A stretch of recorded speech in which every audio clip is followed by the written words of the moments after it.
बड़ी खबर आ गई, दर्शकों को बता दें। अजीत पवार की मौत पर एक बड़ा अपडेट सामने आ रहा है, एक बड़ी जानकारी आपको दे दें।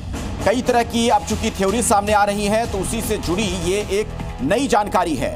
कोहरा हो सकता है वजह, सूत्र हमें ये बता रहे हैं कि कोहरे की वजह से ये हादसा हुआ हो। पुणे और बारामती में दरअसल काफी घना कोहरा था, जो अब तक की जानकारी है। विमान अपनी दिशा में नहीं था, ये भी पता चल रहा है। यानी ये कुछ शुरुआती जो वजह सामने आ रही हैं, उसमें कोहरे को भी प्रमुखता के साथ देखा जा रहा है कि हादसे के पीछे एक प्रमुख वजह ये हो सकती है। और इस बीच एक और नई जानकारी, ताजा जानकारी, विमान हादसे से ही जुड़ा एक और अपडेट आपको दे देते हैं। नई जानकारियां जो निकलकर सामने आ रही है। पायलट ने 2 बार लैंडिंग के लिए प्रयास किया, 2 बार उसने कोशिश की। पहली बार जब उसने कोशिश की वो विफल रहा, दोबारा फिर से उसने ट्राई किया, दोबारा फिर से उसने कोशिश की। यानी पायलट ने 2 बार लैंडिंग का प्रयास किया वहां पर। पहली बार लैंडिंग उसने कैंसिल की और दूसरी बार भी उसने कोशिश की थी, दोबारा रनवे पर लाने का उसने प्रयास किया था। ये सूत्रों के हवाले से एक बहुत बड़ी जानकारी निकलकर सामने आ रही है। अब वजह क्या रही हादसे की, ये एक बड़ा सवाल है। अन्वेषण के बाद, जांच के बाद ये पता चलेगा।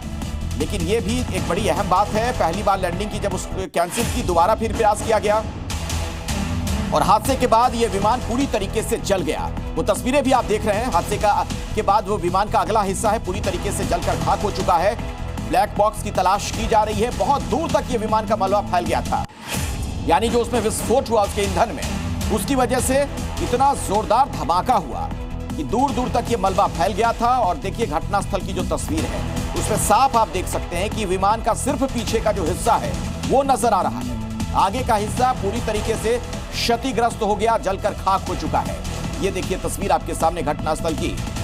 जांच पड़ताल जारी है और ब्लैक बॉक्स को तलाशा जा रहा है, जिसके आधार पर प्रमुख जानकारियां, कुछ अहम जानकारियां मिल सकती हैं कि आखिरी क्षणों में क्या हुआ होगा। हादसे के पहले कॉकपिट में जो बातचीत हुई होगी, वो तमाम बातचीत रिकॉर्ड होने से ये पता चल जाएगा कि हादसे की वजह उस वक्त क्या रही, तात्कालिक वजह क्या रही। हादसे के बाद हालांकि विमान पूरी तरीके से जल गया था, ये देख रहे हैं आप तस्वीर। और तभी आशंका व्यक्त की जाने लगी थी जब तस्वीरें आनी शुरू हो गई थी कि शायद ही कोई इस हादसे में बचा हो। और एनसीपी अजीत गुट के प्रवक्ता हैं बृजमोहन जी, वो भी हमारे साथ अभी मौजूद हैं। उनके पास सीधे मैं लिए चलता हूं।